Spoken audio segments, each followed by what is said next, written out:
Are you looking for an experience that will grow your teenagers' faith, increase their leadership skills, and teach them the discernment to engage with the world all around them, all while taking them on the adventure of a lifetime?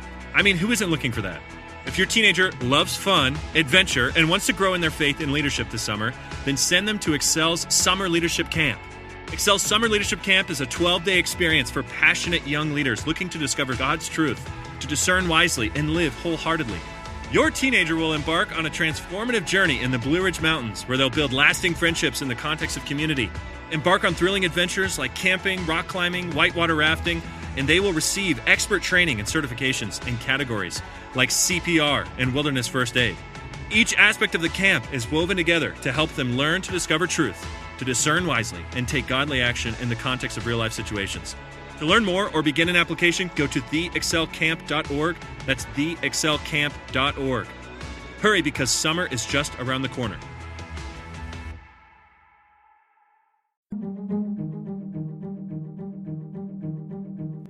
Hey everybody, welcome back to the Reclamation Podcast. I'm so excited to bring you today's conversation with author and CEO Herbie Newell. He recently wrote the book Image Bearers, Shifting from Pro-Birth to Pro-Life.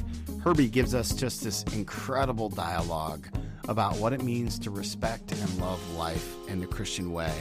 Also, we talk a lot about how the church can engage in pro-life discussion. I think you're going to love it. This is bigger, just so you know, this is bigger than just being pro-birth. Like, it's a much bigger way to look at respecting life. And, it's okay if you don't agree with everything that Herbie has to say in this conversation. I just want to invite you to lean in to some of that discomfort and reflect about where you stand on some of this stuff. So, without any further ado, here's my conversation with Herbie Newell. Hey everybody, welcome back to the Reclamation Podcast. I'm so excited to have Herbie with us today. Herbie is an author and an executive director for Lifeline Children's Services. He recently wrote the book Image Bearers, Shifting from Pro-Birth to Pro-Life. Herbie, how are you, sir? Oh, Tony, I'm great, and what a pleasure to join you and your listening audience, and just to discuss this important topic. Yeah, it's interesting that we're talking right now because your book is all about defining what pro-life really is for the church, and we're in a season right now with what's happening with the coronavirus and all the stuff, and that a lot of things are being done in the name of pro-life. So let me ask you this. How do you define pro-life, and how is that different than pro-birth, and why is that important right now?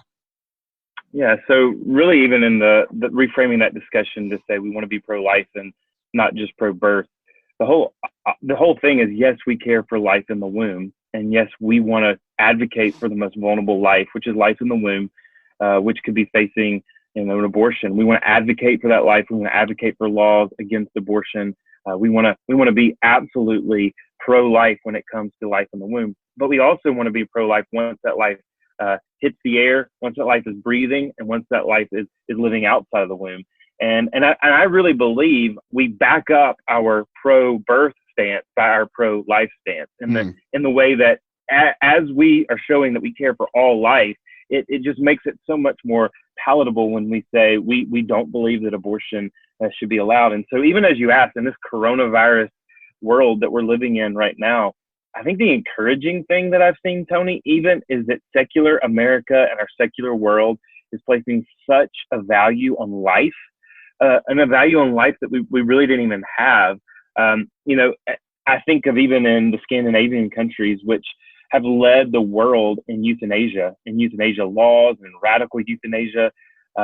Even Denmark and Sweden had laws as recent as last year that they were debating over about forced euthanasia at a certain age for their citizens. Yet we saw just last week that Denmark asked their country to cease and desist being around the older population because they didn't want to infect them with a coronavirus that would attribute to their untimely death.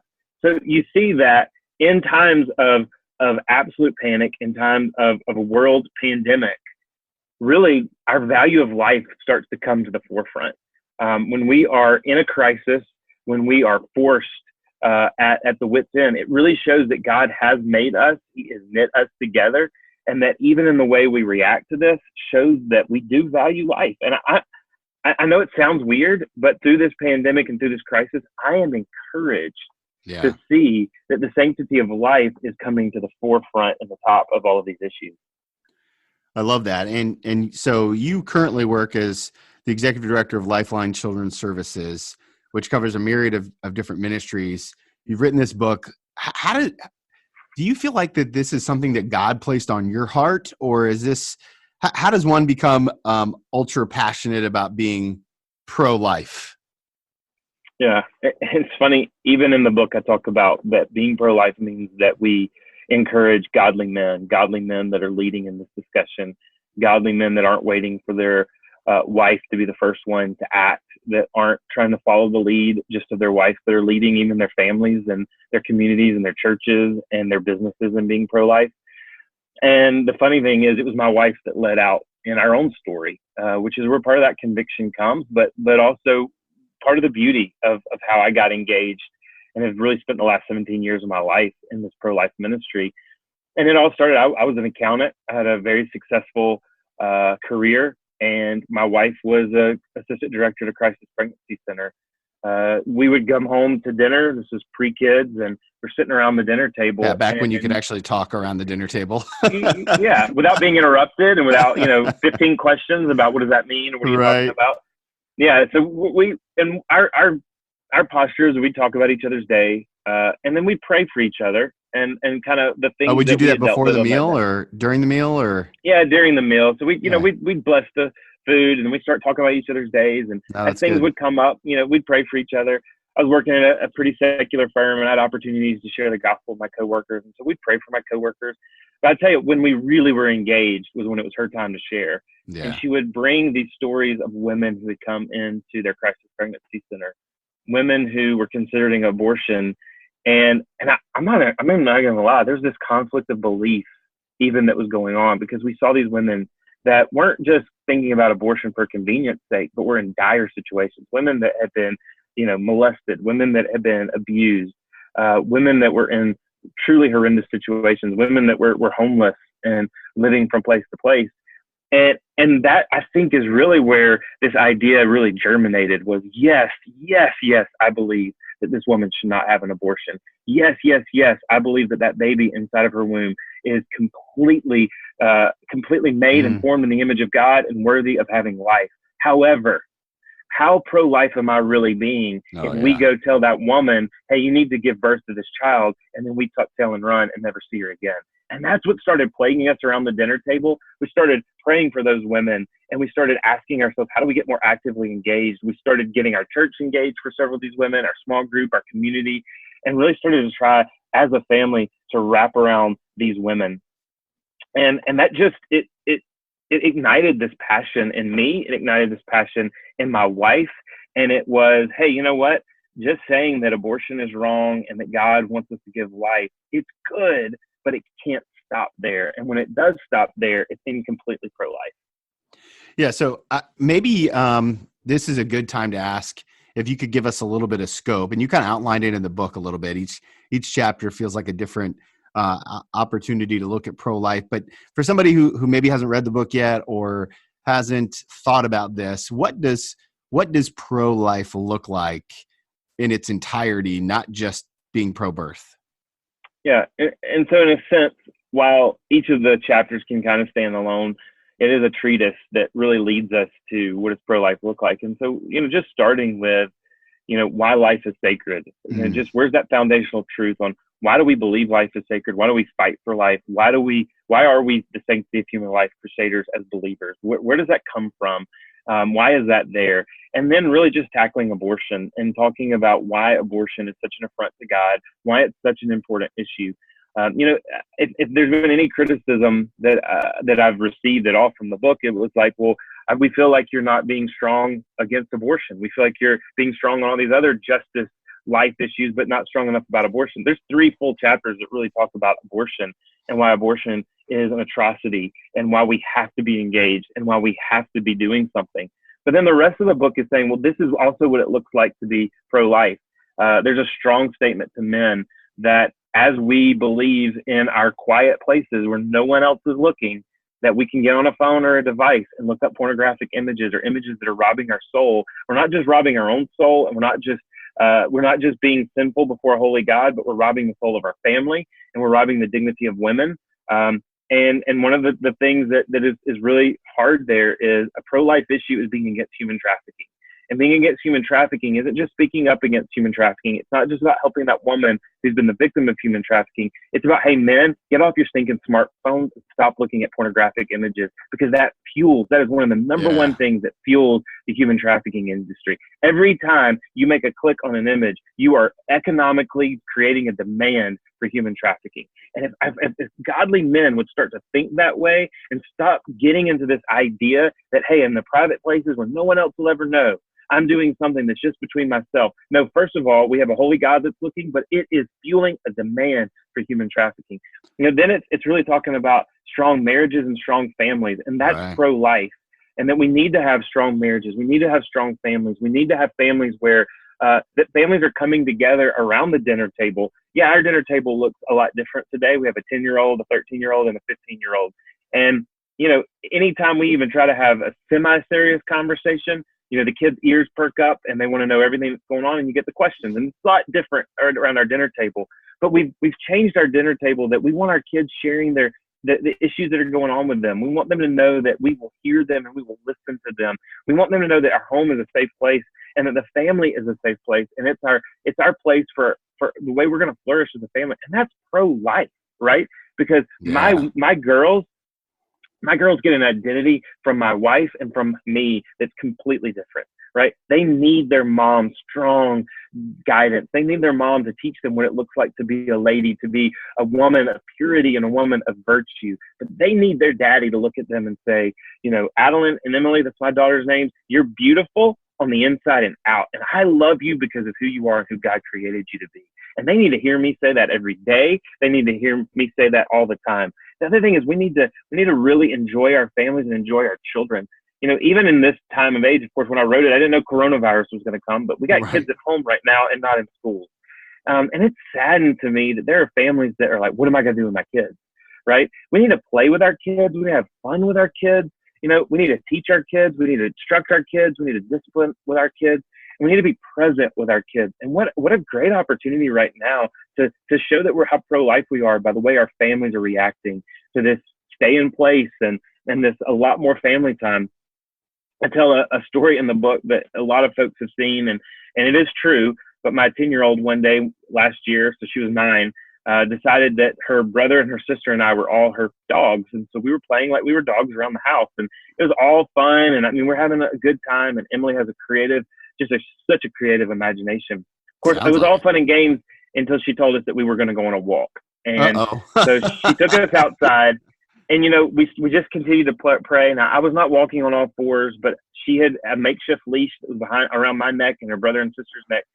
And we just moved into our neighborhood, and I'm sure our neighbors think that we are absolute nuts because we had people going by us and looking at us. But, I think the point that I wanted to make is I wasn't embarrassed at that moment because I was loving on my children. I was playing with my children. I was being available for my children. And I think as parents, we need to stop being so embarrassed by our children, and we need to love our children because we are sowing in them the way a father loves the children.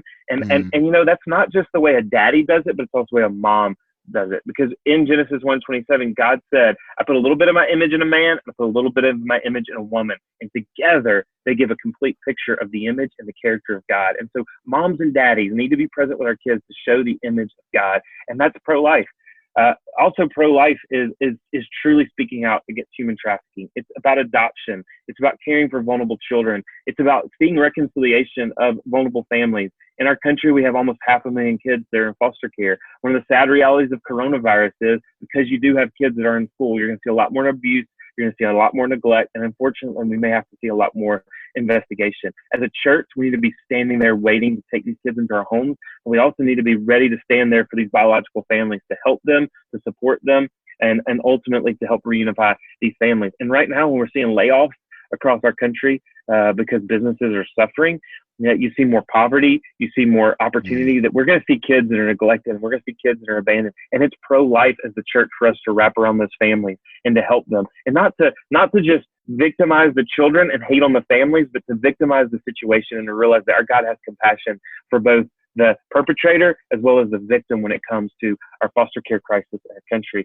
It's looking around the world and it's caring for orphans and their distress. And it's looking for ways that we can teach orphans and equip the global church to care for orphans in their distress. It's the way we care for the elderly in our community. That's distinctively pro-life. It's understanding that 85-year-old that might be in a nursing home is just as valuable to us today as they were when they were of working age. And it's valuing all life. And ultimately, Tony, I'll summarize it there. And there's so many more topics in the book, including identity and the LGBTQ agenda. But really, pro-life is this. It's realizing that God created life. He's the author, the sustainer of life. He gets to set the beginning and he gets to set the end. And we are all just a part of that beautiful story of redemption that he's telling in the making of creation. And we do our part to share the gospel. We do our part to show that we truly believe that God created life, sustains life, and he is the one that will end life in his sovereign will. That's really good, man. I'm ready to take up an offering. Let's go. Come on. No, but I love your passion for it, and it's evident in the way you talk about it. But I'll be honest, right? I hear you say all that, and I'm thinking like, oh my gosh, I'm failing as a dad in so many ways because that just feels so big. So let me ask you this on behalf of the guy or the girl that's, running on the treadmill or walking with their family or whatever, and they're listening to this podcast. What does it look like to stay connected to the source of pro-life in a way that isn't shameful or disheartening or feel impossible? Because I hear you talk about those things and I love and respect the position that you're in, but I'm also like, oh man, I haven't done anything for orphans. I haven't really done much for, a lot of people. I don't know, like there's an immediate sense that feels like, oof, I'm not doing enough.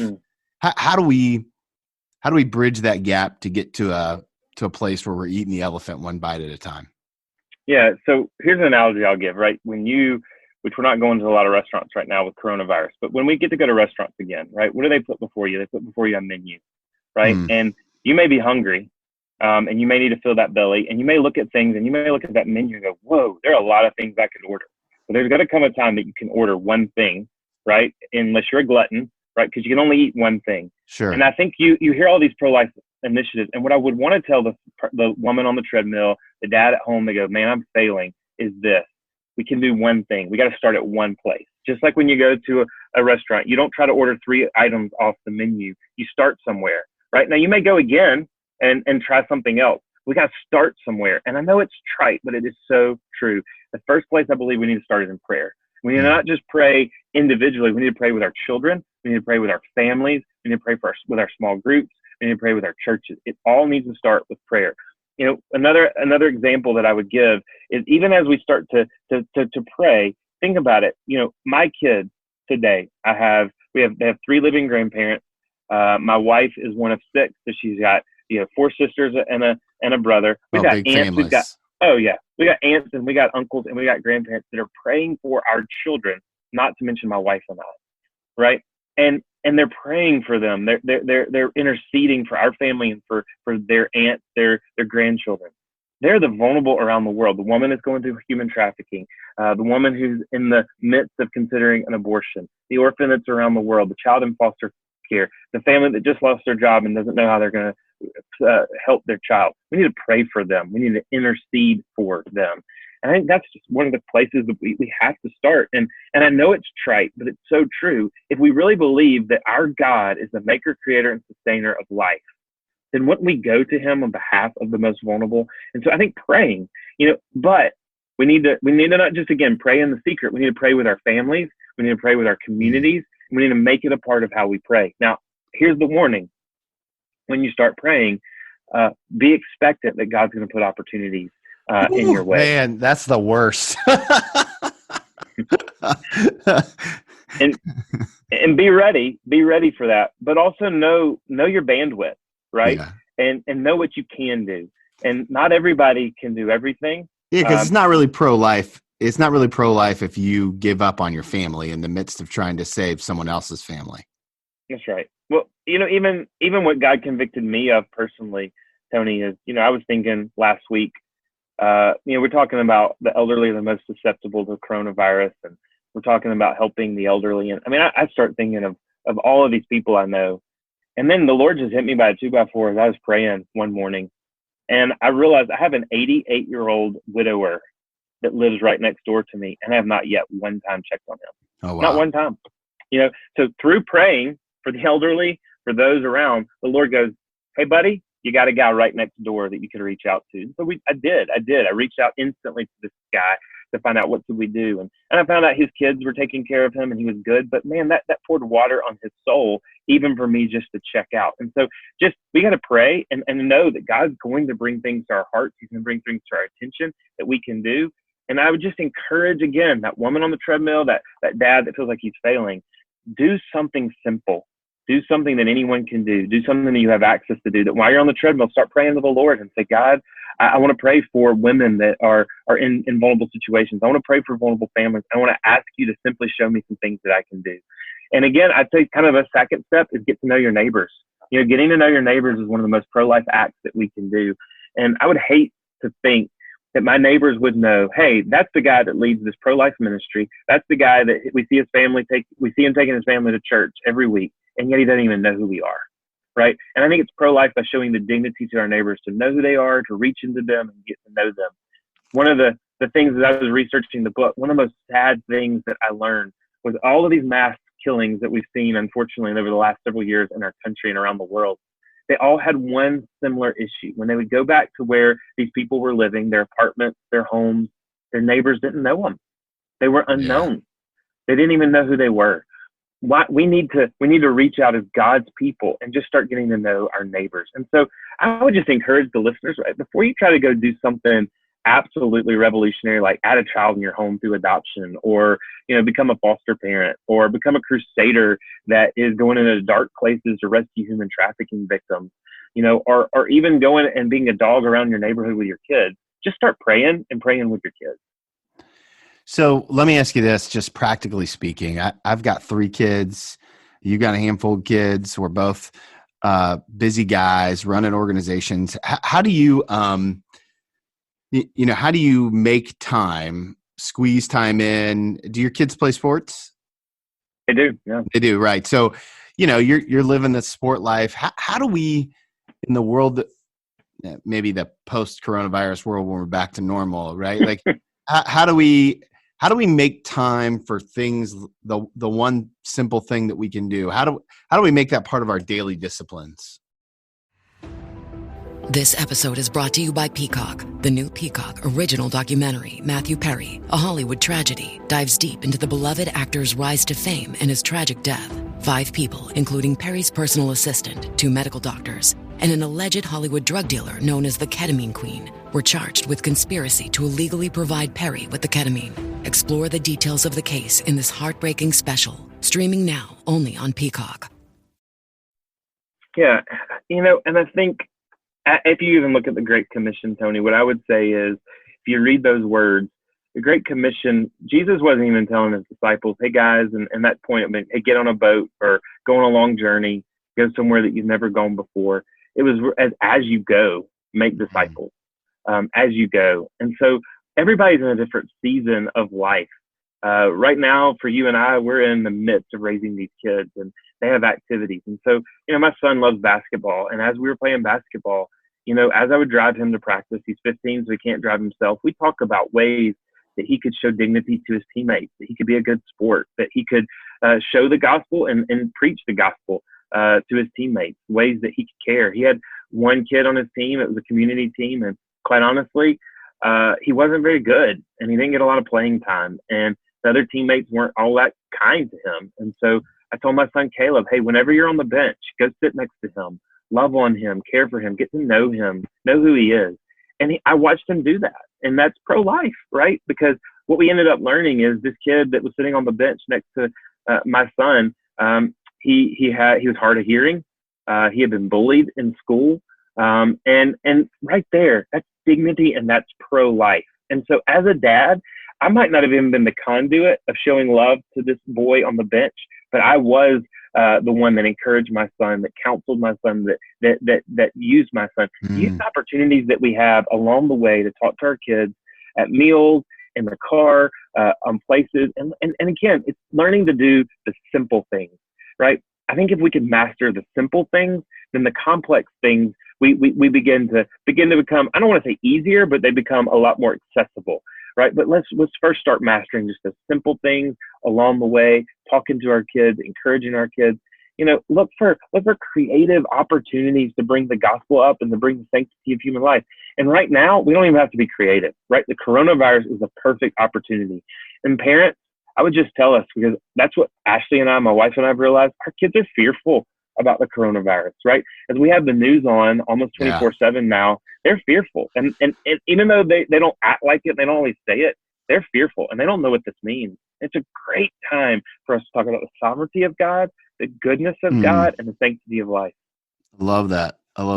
I heard somewhere said for every minute of news we watch, we should commit an equal amount of time to prayer. Yeah. I mean, I'm like, well, I'd better turn the news off because it's just so easy to get sucked in.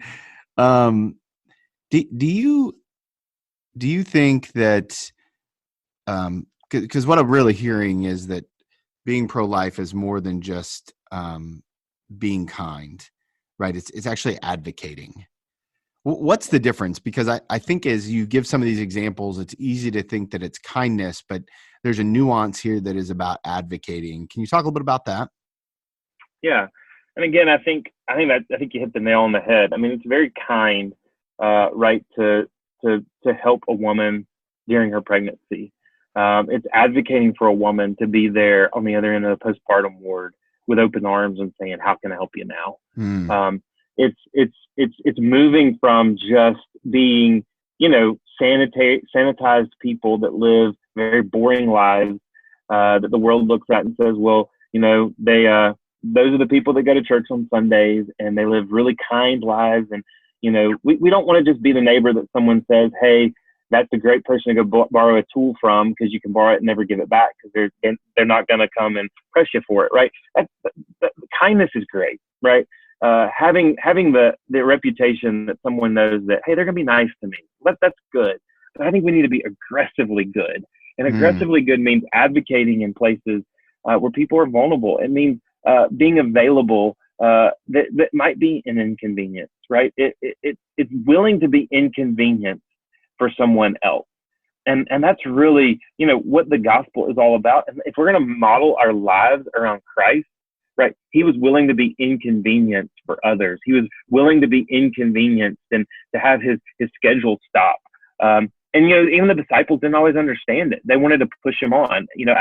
I think of the trite but true example of when, the parents were wanting to bring their children to Jesus, and the disciples saw that as an inconvenience. Like, don't bother him. He needs to be talking to the adults. He's got much more important things to say. And Jesus looks at him and says, hey, let the little children come to me.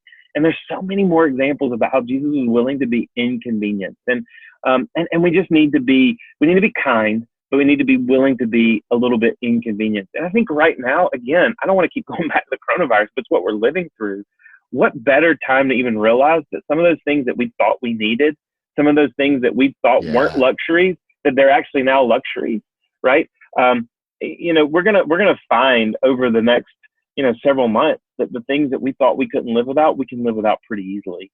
And I think that's where we start to have open hearts and open hands. So I hope even the coronavirus will refine the church to help us realize we have a lot more time, we have a lot more space, we have a lot more assets that we can be inconvenienced for the dignity and the sanctity of life, and by showing the gospel to our neighbors, by showing the gospel to our communities, and ultimately by taking the gospel to the world. And taking the gospel to the world is a big part of what you're doing at Lifeline. Tell everybody a little bit about what Lifeline is, because it feels like a ginormous operation you guys are running there. What do you guys do?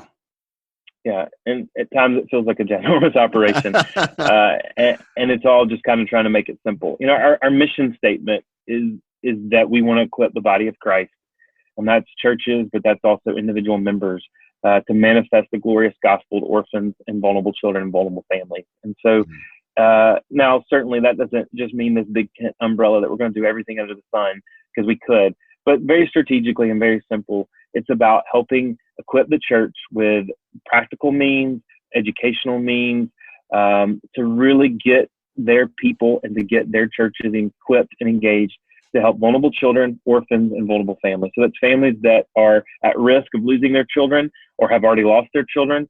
That's helping orphans around the world who do not have the support of a family, vulnerable children who are living on the streets that may have a mom and a dad that are living, but they may not be living with them, or they may not have the faculties to take care of them. But that's also then caring for foster children here in our country who have been who have been taken away from their families because of untenable situations. And it's caring for them and showing the gospel to them. That's always been manifest the gospel. It's showing the gospel in words, it's showing it in action, it's showing it in deed, and it's showing it in the way that we wrap around them. And so Lifeline wants to equip families, yes, to adopt vulnerable children that are available for adoption, both domestic and internationally. It means wrapping around women that are going through crisis pregnancies locally and internationally, by giving them the tools that they need to be successful parents, or if they need to place for adoption, to giving them those options. It's caring for foster families. It's wrapping around families that have lost their children to the foster care system.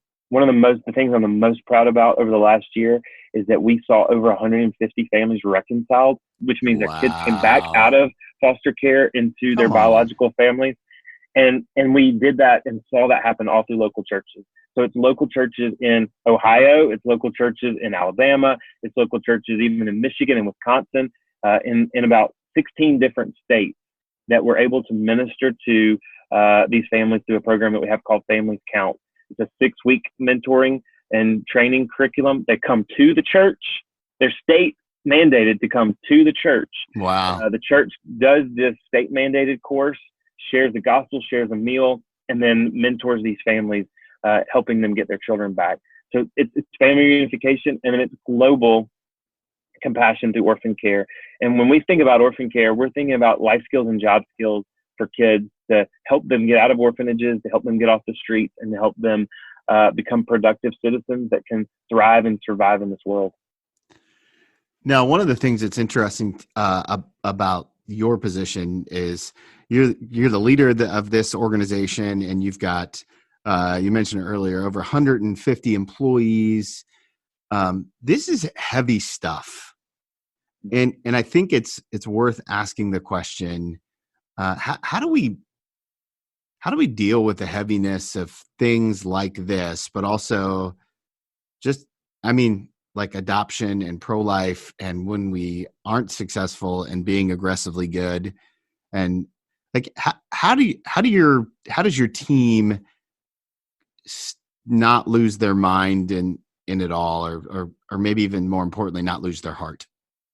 Yeah, well, that's a great question, and it's certainly something that I wish I could say I have a silver bullet, and anyone could take this and say, hey, this is the way you do it. And we ebb and flow, and I, just transparently, Tony, I ebb and flow on that, right? I mean, there are times and days that are harder. Even right now, as a leader of an organization, with not just 160 employees, but those 160 employees represent 160 families. It's a hard making decisions in a coronavirus shutdown world. What does that look like? How do I best take care of my families? And how do we still, while taking care of our staff and taking care of those responsible for, how do we still take care of these vulnerable who are just becoming more vulnerable because of these pandemics? I think first and foremost, we have to trust in a God that's sovereign. And we have to know that he's in control, even when it doesn't look like he's in control. And I think we've got to practice and rehearse the gospel to ourselves daily.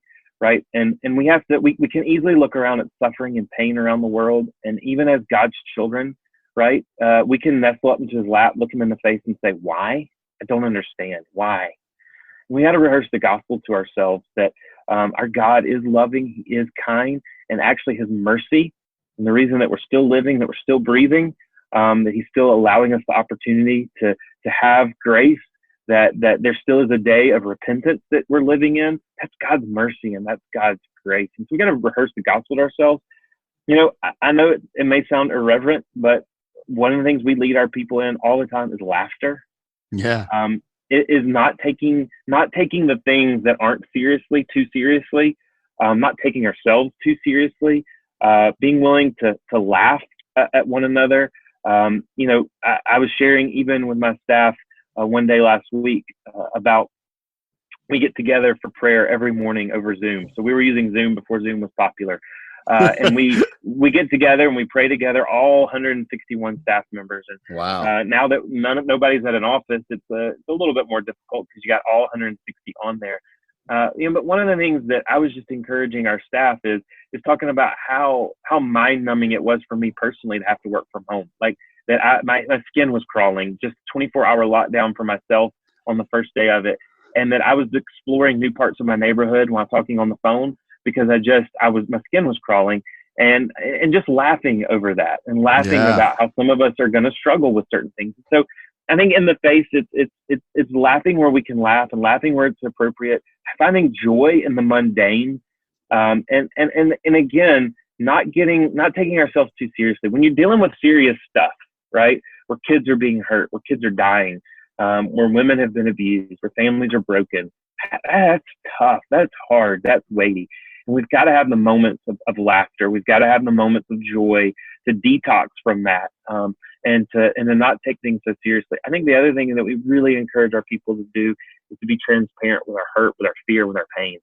And so that we can each enter into other people's pain. And like the body of Christ ebbs and flows, and we see it in our churches, when one member suffers, another one isn't. And we can comfort one another in our suffering. And so we look at 2 Corinthians 1 a lot, right? That God has allowed us to be comforted by Jesus in our pain and our suffering, so that in our turn, when someone else is in that pain and suffering, we can go and love on them.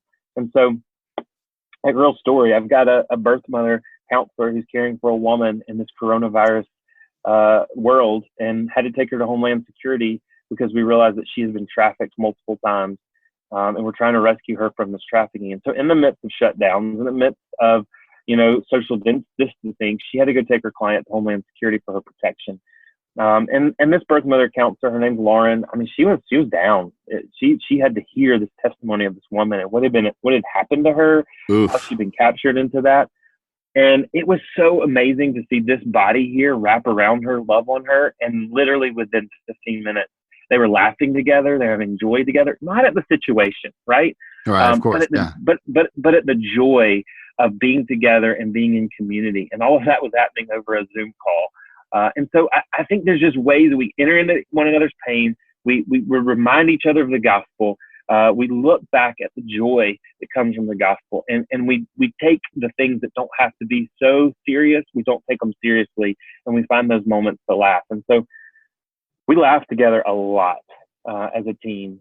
And I say even on a personal micro level, our family tries to make sure that we laugh together as much as we possibly can. And God has been gracious to our family because we have Emily, who's 10, and she is a laugh a minute. And so she keeps us laughing when she's the dog when we walker. get too serious.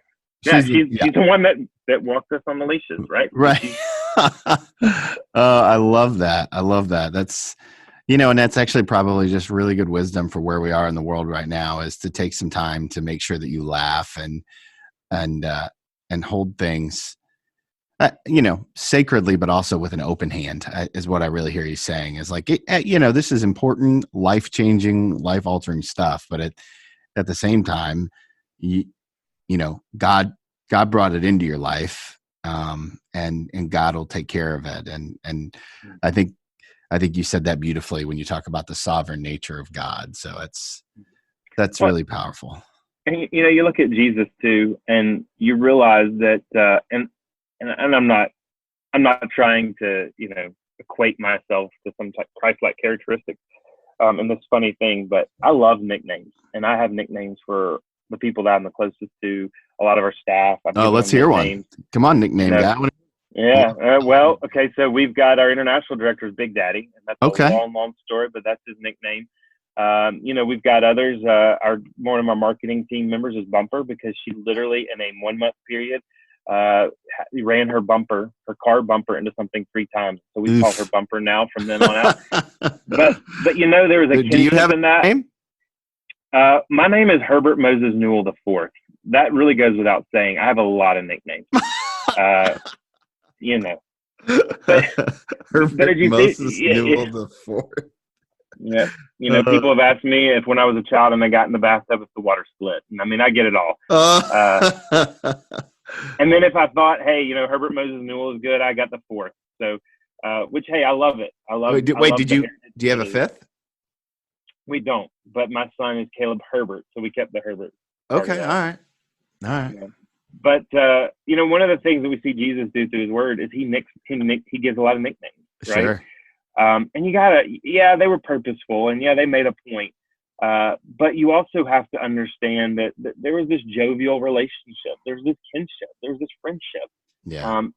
I know I'm not trying to be extra biblical, but you've got to imagine that living with these 12 men going from town to town, there was laughter, right? There was times of just pure delight and pure fun.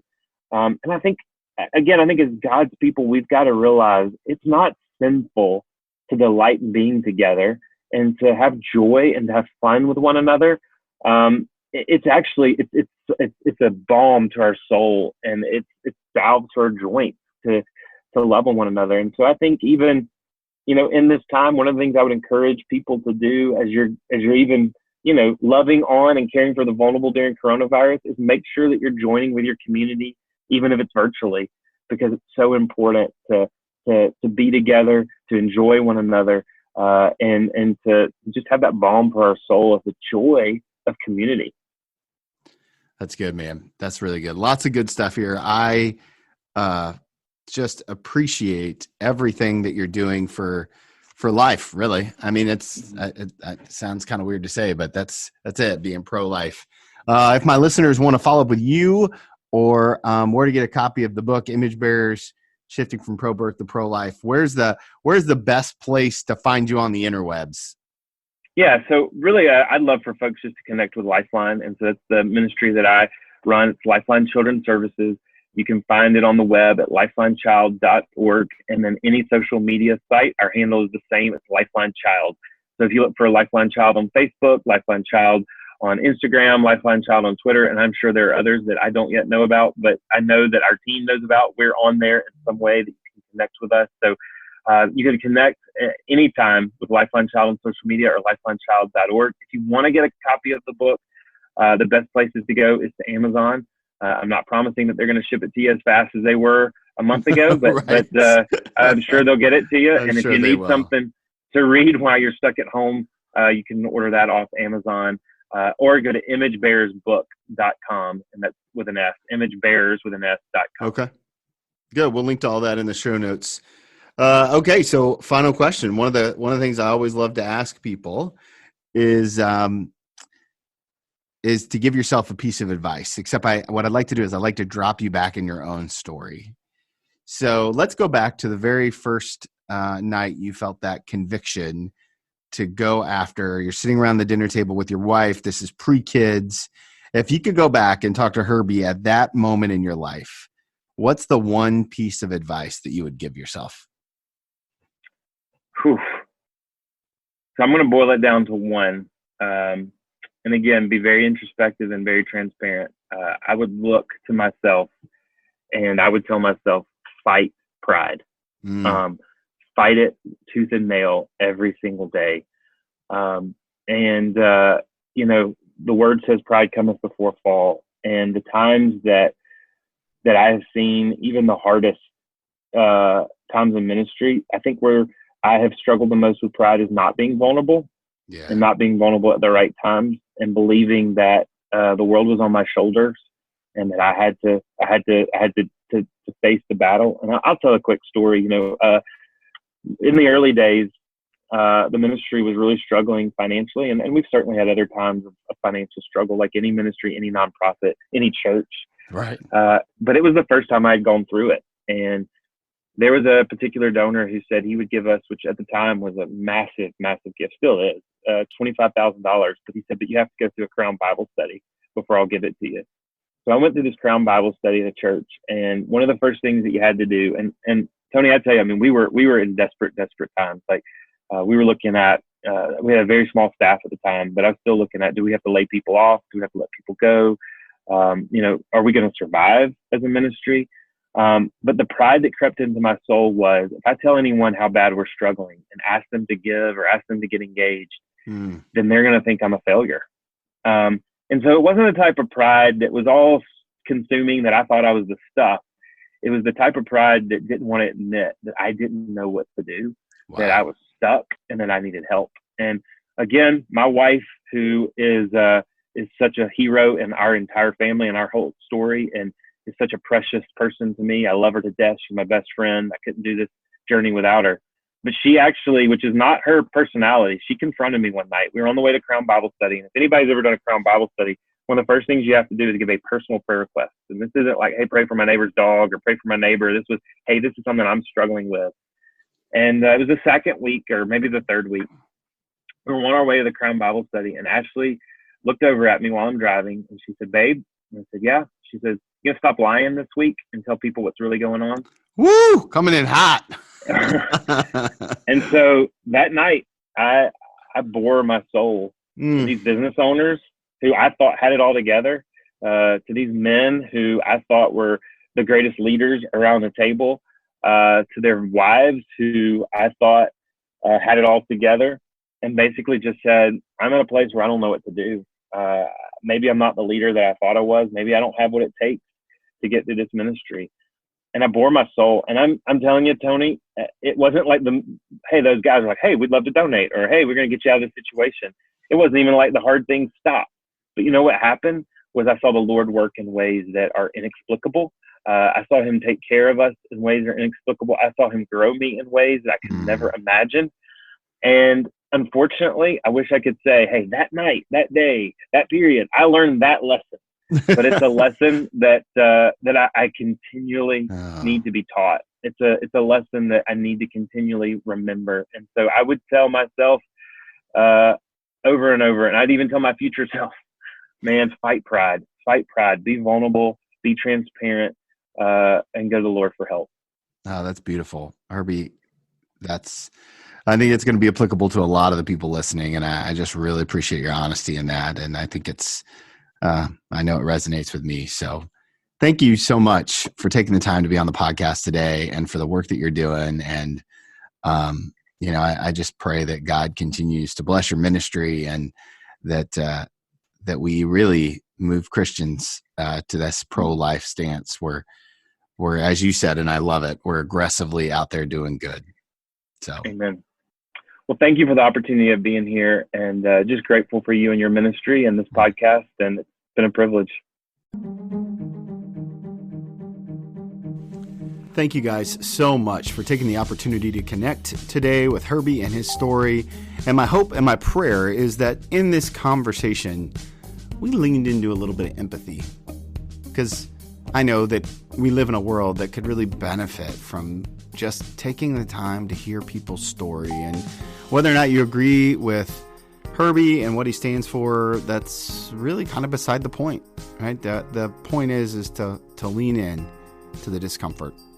Hey, thank you so much for taking the time to listen today. Thank you for being a part of the Reclamation Podcast community. Thank you for all that you do to make this possible.